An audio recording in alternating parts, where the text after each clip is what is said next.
ওকে। বাইকের চাবিটা হাতে নিয়ে বাইকের সাথে কিঞ্চিত হেলান দিয়ে দাঁড়িয়ে আছে আরিশ। সামনে কি ঘটছে তাই দেখছেও।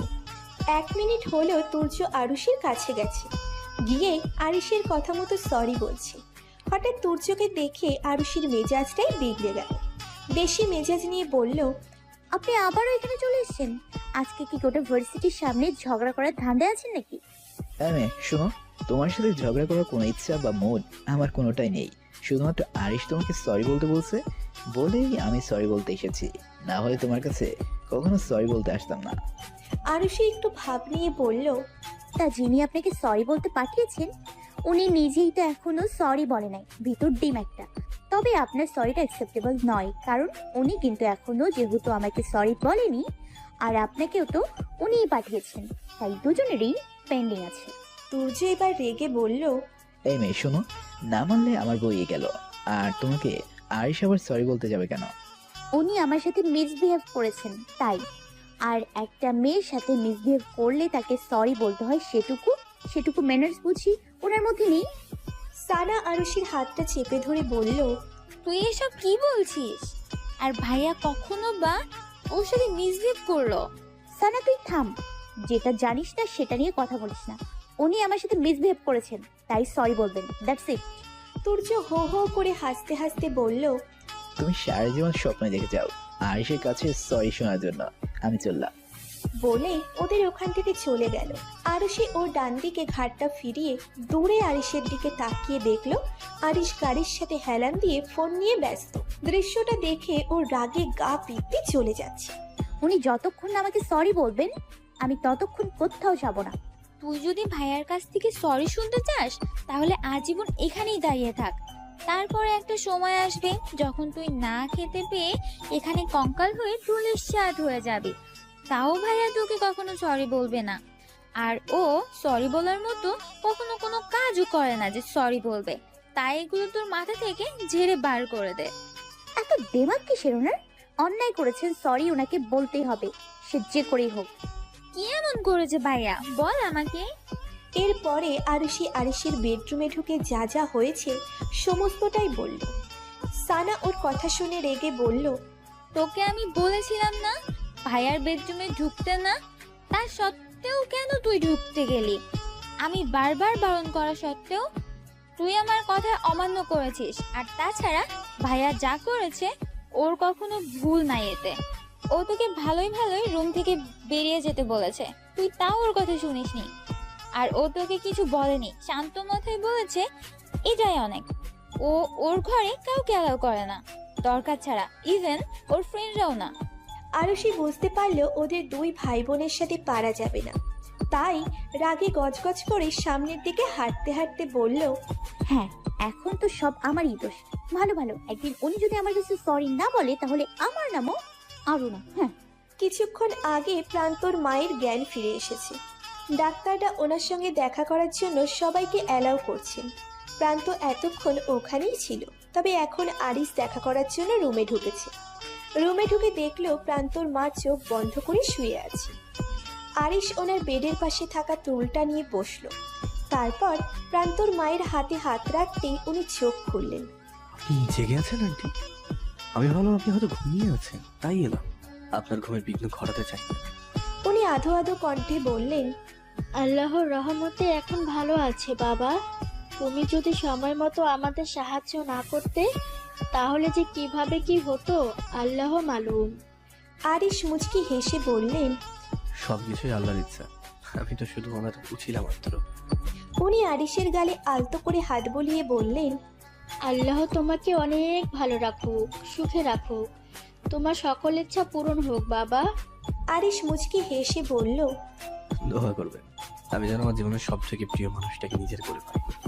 কিছুক্ষণ পরে উনি একটা দীর্ঘশ্বাস নিয়ে বললেন, আমার বড় চিন্তা হয় বাবা তোমাদের সবাইকে নিয়ে। তোমাদের এখন বয়স হয়েছে নিজের জীবনটাকে গুছিয়ে নেওয়ার, তাই তাড়াতাড়ি করে একটা বিয়ে করো বাবা। তারপরে নিজের প্রিয় মানুষটার সঙ্গে সুখী থাকো। আমি যতদিন বেঁচে আছি তার আগে প্রান্তর বিয়েটা দেখে যেতে চাই, এইটাই আমার শেষ ইচ্ছা বাবা। ইনশাআল্লাহ সব হবে, শুধু আপনি সুস্থ হয়ে উঠুন, তারপর আমি নিজে দায়িত্ব নিয়ে ধুমধাম করে প্রান্তের বিয়ে দেবো। আরিশের কথা শুনে ওনার চোখ থেকে কয়েক ফোঁটা নোনা জল গড়িয়ে পড়ল। আরিশের মতো একটা ছেলেকে পেয়ে বড্ড আবেগপ্লুত হয়ে পড়েছেন উনি। আর ভাবছেন যে এখনকার দিনেও এমন কোনো মানুষ আছেন। রাত ৩টে, গভীর রাত যাকে বলে। সকলের চোখে ঘুম থাকলেও আজ আরিশের চোখে যেন ঘুম নেই। ঘুম কেড়ে নিয়েছে তার মনের সেই রাত জাগা উড়ন্ত পাখিটা। সেটা হয়তো ওকে দেখলেই বোঝা যাবে এই মুহূর্তের অবস্থায়। এত রাতে হয়তো তুর্য আর সাহিল নাক ডেকে ঘুমোচ্ছে। কি হচ্ছে তার কোনো কিছুরই ওদের খেয়াল নেই। দক্ষিণ দিকের দেওয়ালে জ্বলতে থাকা ডিম লাইটটা বিছানা থেকে নেমে অফ করে দিয়ে এক হাতে গিটারটা ধরে সামনের দিকে এগিয়ে গিয়ে সাদা ধবধবে পর্দাগুলো এক টানে সরিয়ে দিল। আর মুহূর্তের মধ্যে জ্যোৎস্না রাতের চাঁদের আলো চোখে পড়তে ওর চেহারাতে উজ্জ্বল করে তুলেছে আরও এক অপূর্ব সৌন্দর্য কাজ করছে ওর মধ্যে।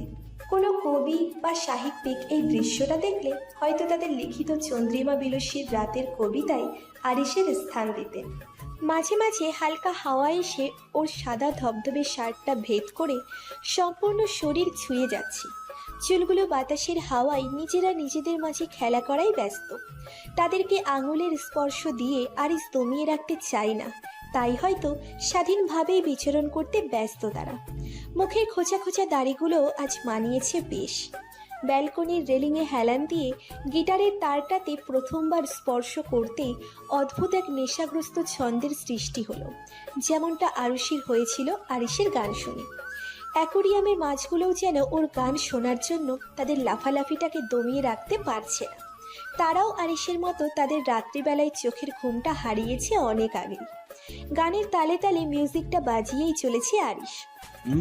বলতে যে মনে হয়, বলতে তবু দেয় না হৃদয়, কতটা তোমায় ভালোবাসি। চলতে গিয়ে মনে হয় দূরত্ব কিছু নয়, তোমারই কাছে ফিরে আসি। তুমি তুমি তুমি শুধু এই তুমি মনে রানাচে। সত্যি বলো না, কেউ কি প্রেমহীনা কখনো বাঁচে? তুমি তুমি তুমি শুধু এই তুমি মনে রানাচে। সত্যি বলো না, কেউ কি প্রেমহীনা কখনো বাঁচে? বলতে যে মনে হয়, বলতে তবু দেয় না হৃদয়, কতটা তোমায় ভালোবাসি। মেঘের খামে আজ তোমার নামে উড়ো চিঠি পাঠিয়ে দিলাম। পড়ে নিও তুমি, মিলিয়ে নিও খুব যতনে তা লিখেছিলাম। মেঘের খামে আজ তোমার নামে উড়ো চিঠি পাঠিয়ে দিলাম। পড়ে নিও তুমি, মিলিয়ে নিও খুব যতনে তা লিখেছিলাম। ও চাই পেতে আরো মন পেও এত কাছে, বলতে যে মনে হয়, বলতে তবু দেয় না হৃদয়, কতটা তোমায় ভালোবাসি। জ্যোৎস্না রাতটাও হয়তো আরিশের এই গানটা মনোযোগী হয়ে শুনেছি। গানটা শেষ হওয়ার সাথে সাথেই পরিবেশটা কেমন থমথমে হয়ে গেল। ভোরের আগমনেরই আভাস। আকাশের উজ্জ্বল চাঁদটাকেও এখন বিদায় নিতে হবে, তা নিয়ে হয়তো তার আক্ষেপ। সে নিজেও যদি আরেকটু সময় পেত তাহলে হয়তো আরিশের সাথে রাত্রি বিলাস করত। গানটা শেষ হতেই আরিশের ওপরের দাঁত দিয়ে নিচের ঠোঁটটাকে আঁকড়ে ধরে মুচকি একটা হাসি হেসে পকেট থেকে ফোনটা বার করে স্ক্রিনের দিকে তাকিয়ে মাতাল করা একটা হাসি দিল। ফোনের দিকে তাকিয়ে বলতে লাগলো, আমিও যেমন তোমাতে আসক্ত, তেমনই তুমিও হবে আমাতে আসক্ত। ওই দিনেরই অপেক্ষায় আমি। প্রায় 1 সপ্তাহ হয়ে গেল প্রান্তর মা সুস্থ হয়েছেন। ওনাকে বাড়ি শিফট করা হয়েছে হসপিটাল থেকে। আরিশ ওদের ধানমন্ডির বাসায় প্রান্তর মাকে রাখতে চেয়েছিল, কিন্তু একেই প্রান্ত আরিশের কাছে থাকে। ওর সব দায়িত্ব আরিশেরই বলতে গেলে প্রায়। আর তার উপরে ওর মা আসলে তার একটা দায়িত্বভার আরিশের উপর চাপবে। সেই কারণে প্রান্ত ওর মাকে আরিশদের ধানমন্ডির বাসায় রাখেনি, ওর নিজের বাড়িতেই পাঠিয়েছে। তবে সঙ্গে একটা আয়া রেখেছেন ওর মায়ের দেখাশোনা করার জন্য। বিয়ের ব্যাপারটা নিয়ে প্রান্ত এখনও কিছুই ভাবছে না, তবুও আরিশ ওর বিয়ে দেবে। সামনে ওদের টেস্ট এক্সাম, তাই ওদের এক্সাম শেষ হলে প্রান্তর বিয়েটা দেবে বলে ঠিক করেছে আরিশ। এই এক সপ্তাহের মধ্যে আরিশের সঙ্গে আরুষির খুব কমই দেখা হয়েছে।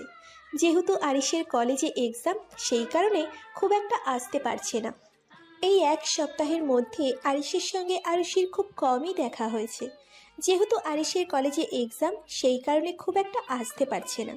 আর তা নিয়ে প্রিন্সিপালও কোনো সমস্যা করেননি। আর কারণ উনি জানেন আরিশ কলেজে আসলেও বা কী আর না আসলেও বা কী, ওই টপার হবে, বরাবর যেমনটা হয়ে এসেছে। হাতে ফোনটা নিয়ে বসে আছেন অনিকা খান, তার সামনে বসে আছেন আফজাল সাহেব। দুজনের মুখেই চিন্তার ছাপ। ভাবছেন শুধু এটাই জানিস যে আরিশকে বিয়ের কথাটা বলবে কিভাবে। যদি কথাটা শুনে উল্টে রেগে যায়, তাহলে ওকে সামলানো খুব মুশকিল। অনিকা খান ভীতু ভীতু চোখে আফজাল সাহেবের দিকে তাকিয়ে বললেন, কথাটা কি আমাকেই বলতে হবে? তুই বললে কি হয় না? ও আমার থেকে তোমার কথা শুনবে বেশি, জানোই তো, তোমার কথা কখনো ফেলতে পারে না। অনিকা খান শুকনো গলায় ঢোক গিলে সানার দিকে তাকালেন।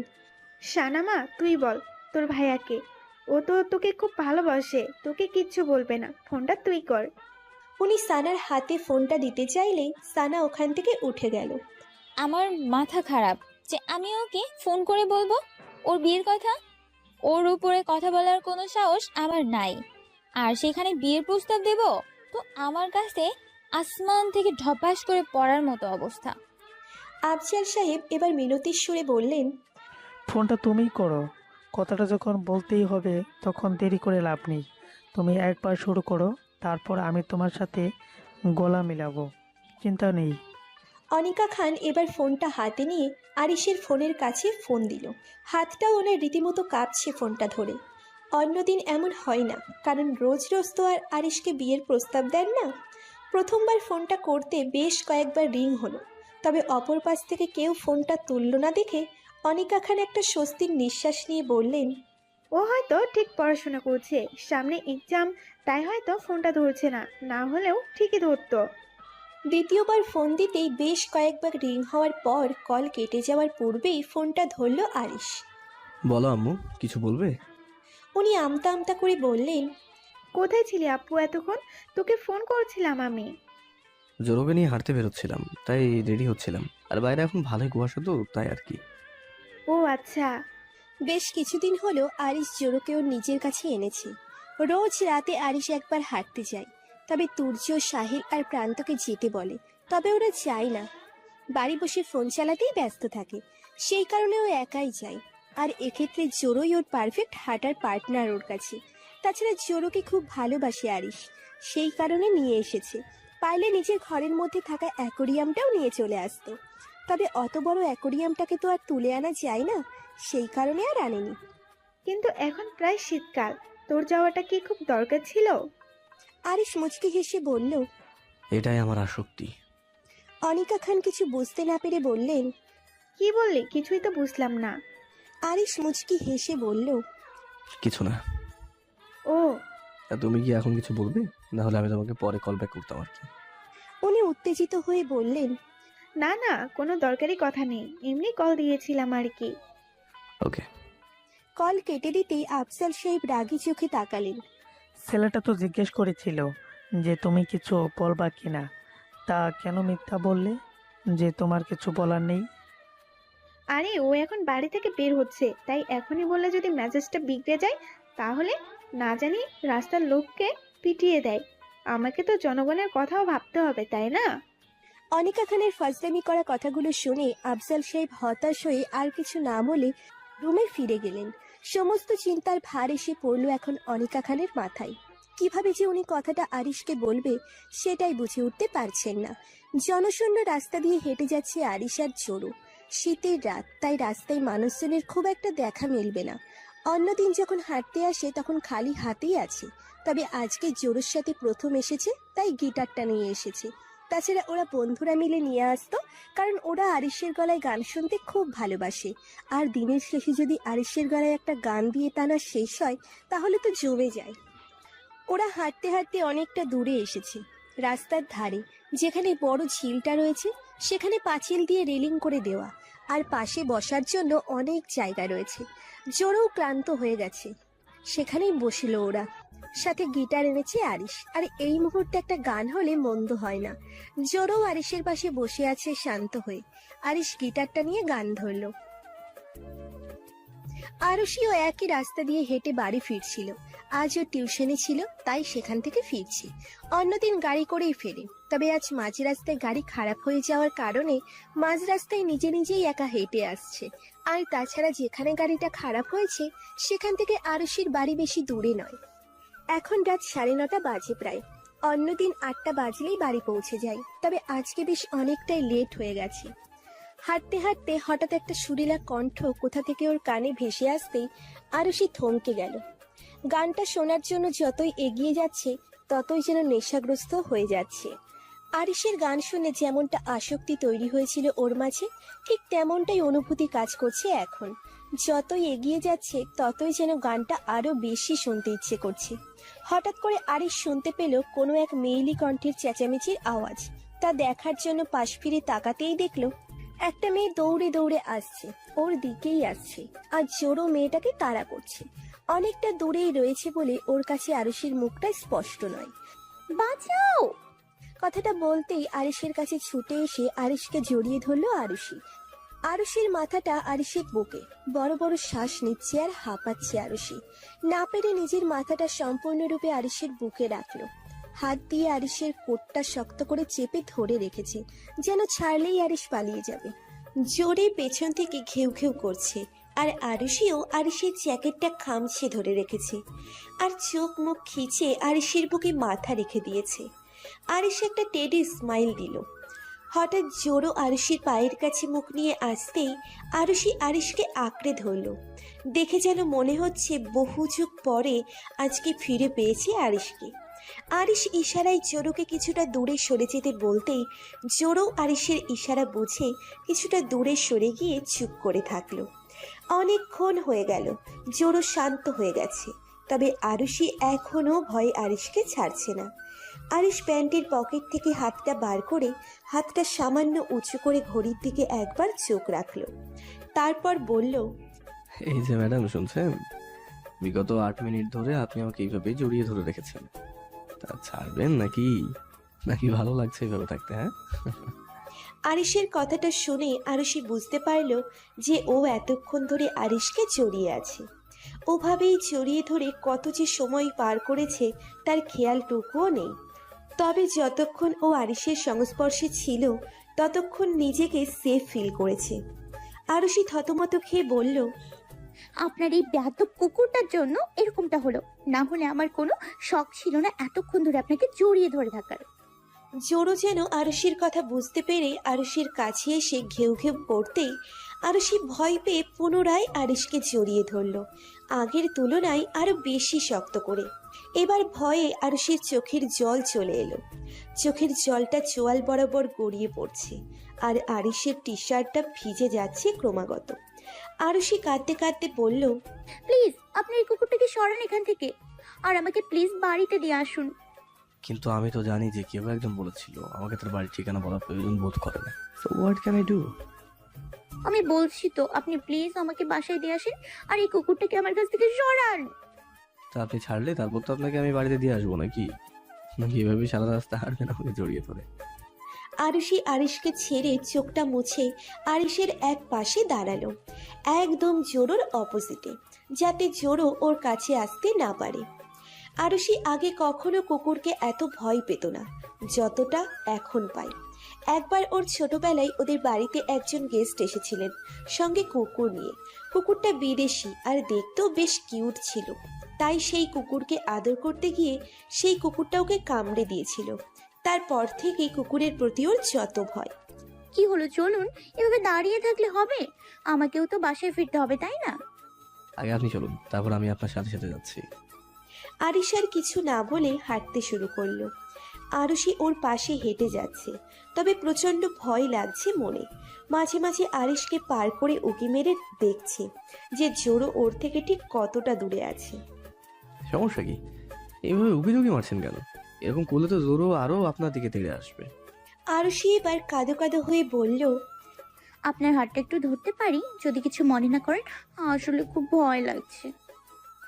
বাট বাই দ্য ওয়ে, আমি আপনাকে এতটা হেল্প করতে যাবো কেন বলুন তো? মানে আপনাকে এতটা পথ পায়ে হেঁটে আপনার বাড়ি অবধি আপনাকে পৌঁছে দিয়ে আমার কি লাভ হবে বলতে পারবেন? আরুষি কাচুমাচু ফেস করে বলল, একটা অসহায় মেয়েকে এত রাতে একটু বাড়িতে দিয়ে আসবেন, তাতে আপনার লাভ ক্ষতি দেখছেন? কেমন মানুষ আপনি? আরুষি এবার আরুষির কানের কাছে মুখ নিয়ে ফিসফিস করে বলল, তাহলে আপনি আপনার মতো বাসায় একা একা যান, আর রাস্তায় জরুর মতো আরো 20খানা কুকুর আছে, তাই বলছিলাম আর কি। কথাটা শুনে আরুষি খুব ভয় পেয়ে গেল। আমতা আমতা করে বলল, কি চান আপনি? আরিশ পাগল করা একটা হাসি দিয়ে বলল, যা বলবো যে কোনো মূল্যে আপনাকে দিতে হবে, যা চাই তাই দেবেন তো আপনি? কি কি কি চাই আপনার? তোমাকে চাই। কথাটা শুনে আরুষির চোখ দুটো বড় বড় হয়ে গেল। তাড়াতাড়ি আরুষির কাছ থেকে কিছুটা দূরে সরে এসে বলল, এইসব কি বলছেন আপনি? আমাকে চাই মানে নাকি? আরিশ হো হো করে হাসতে হাসতে বলল, আপনি ভাবছেন কি করে যে আমি আপনাকে চাইবো? Like seriously? বয়ে গেছে আমার আপনাকে চাইতে। আমি তো চাই আপনি একদিন আমার বাড়িতে এসে আমার বেডরুমটা সযত্নে পরিষ্কার করে দেবেন, যেটা সবসময় পরিষ্কারই থাক। আরুষি এবার আরিশের কথা শুনে হাঁপ ছেড়ে বাঁচল। তারপরে একটু ঝাঁঝ নিয়ে বলল, আপনার ঘর আমি কেন পরিষ্কার করতে যাব? হ্যাঁ, আর তাছাড়া আমাকে দেখে কি আপনার কাজের বুয়া মনে হয়? হ্যাঁ, যে আমি আপনার ঘর পরিষ্কার করতে যাব? ওকে ঠিক আছে, তাহলে আপনি একাই বাড়ি চলে যান, আর মাঝে রাস্তায় আপনার কিছু হলে আমাকে কিছু বলতে আসবেন না কিন্তু। বলেই আরিশ যখন চলে যেতে যাবে, আরুষি তখন আরিশের হাত দুটো আঁকড়ে ধরল। না না, আপনি যাবেন না, আমি তো মজা করে বলছিলাম। আচ্ছা, আপনার কথা রাখতে আমি একদিন আপনার বেডরুম না হয় পরিষ্কার করে দেব, তবে আপনি আপনার বেডরুমে আমাকে ঢুকতে দেবেন। মানে আপনি তো কাউকে অ্যালাউ করেন না। আরিশ ভ্রুকুচকে বলল, আমার বউ ছাড়া ওই ঘরে কাউকে ঢোকানোর ইচ্ছা আমার নেই, তবে কাজটা তো আপনাকে দিয়েই করাতে হবে তাই না? আর সব সময়ের জন্য তো ঢুকতে দিচ্ছি না, একদিনের জন্যই দিচ্ছি, just to clean my room, nothing else. Arushi মাথা নিচু করে বলল, ওকে, এবার কি আমরা যেতে পারি মিস? তবে আমার নাম মিস নয়, আমার একটি সুন্দর নাম আছে। আমার নাম বিনতে আরুষি রহমান, সবাই আরু বলেই ডাকে। আপনার নামটা সুন্দর নাকি বিস্তৃত তা কি আপনি ঠিক করবেন? What ever. আরুষি আরিশের কাণ্ড দেখে মুখ ভেঙাল।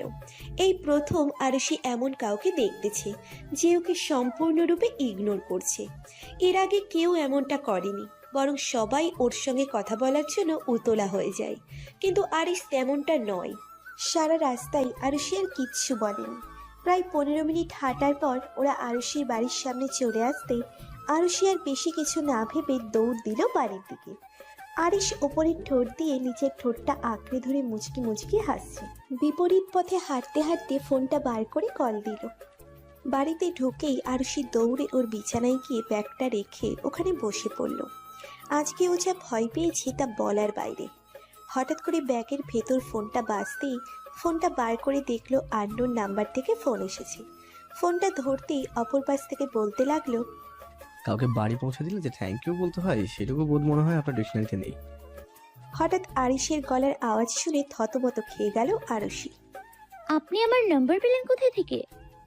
নাম্বার পেলাম কোথা থেকে দ্যাট ইজ নট ইম্পর্ট্যান্ট। আপনি আমাকে থ্যাংক ইউ জানালেন না, সেটা ইম্পর্ট্যান্ট। কে হেল্প করলে তাকে থ্যাংক ইউ জানাতে ভুলবেন না নেক্সট বার। আর যদি বলেন নাম্বারটা কোথা থেকে পেয়েছি, তাহলে আমি বলবো কলেজ থেকে পেয়েছি, কারণ নতুন ব্যাচের স্টুডেন্টদের সব দায়িত্ব আমাদের উপর, তাই ফোন নাম্বারগুলো ফোনে সেভ করাই থাকে। তাই সেখান থেকে আপনার নাম্বারটা খোঁজ নিতে অসুবিধা হলো না। তাহলে আমি আমার ফোনে আপনার নাম্বার কেন রাখতে যাবো? আমি নট সাইকো। বলে ফোনটা রেখে দিল। আরিশের গলায় সাইকো কথাটা শুনেই আরুষির বুকের ভেতর মোচড় দিয়ে উঠল। অদ্ভুত এক আসক্তি আছে আরিশের কথার মাঝে, যা শুনলে নিজেকে হারিয়ে ফেলতে ইচ্ছে করে। আরুষি আজকে বেশ দেরি করে ঘুম থেকে উঠেছে। অন্যদিন ওকে তাড়াতাড়ি ঘুম থেকে উঠতে হয় সানার জন্য, কারণ যতক্ষণে ও ঘুম থেকে ওঠে ততক্ষণে সানা কলের পর কল করেই যায় ওকে রেডি হওয়ার জন্য। আর ঘুমের মাঝে বারবার কল আসলে তা অত্যন্ত বিরক্তিকর একটা অনুভূতি। সেই কারণে আরুষি নিজের প্রিয় ঘুমের আত্মসম্মান বিসর্জন না দিয়ে তাড়াতাড়ি উঠে পড়ে রোজ। রাতে আবার তাড়াতাড়ি ঘুমিয়ে পড়ে, কারণ ও হলো চিরকালের ফাঁকিবাজ। পড়তে বসতে ইচ্ছে করে না ওর। রাতে টিউশন থেকে ফিরে কোনো রকম পড়াগুলো একবার চোখ বুলিয়ে ফোন নিয়ে বসে যায়। ওর এসব কাজে ওর বাড়ির লোক সকলেই অভ্যস্ত প্রায়। বলতে গেলে ওনারাও হাঁপিয়ে গেছেন এসব দেখে। তবে এসব ব্যাপার যেন আরুষি গায়ে মেখে নেয় না খুব একটা। তবে রেজাল্ট যে খুব খারাপ হয় তেমনটাও নয়, প্রায় 75 কিংবা 78% চলে আসে, তাতেই ও খুশি। বিছানা থেকে উঠে বসেছে, তবে ঘুমটা যেন আজকে এখনো ছাড়ছে না। কালকে রাতেও বেশ তাড়াতাড়ি ঘুমিয়ে পড়েছে। ওর আলাদা বাবুসোনা থাকলে তখন হয়তো অন্যরকম কিছু হতো। কালকের কোনো ঘটনা আরুষি ওর মাকে বলেনি, এমনকি আরিস যে ওকে এতটা রাস্তা বাড়ি পৌঁছে দিয়ে গেছে সেটাও বলেনি। বললে হয়তো ওর মা হাজারখানা প্রশ্ন করে বসতো সেই কারণে। অন্যদিন যেখানে 15 মিনিটের মধ্যে রেডি হয়ে যায়, আজকে আরুষি সেখানে আধ ঘন্টার সময় পার করলো আলসেমি করে। ও জানে যে আজকে প্রথম ক্লাসটা নির্ঘাত মিস করবে, তাতে কি, ওর প্রিয় ফোনটা তো আছে ওর সাথে।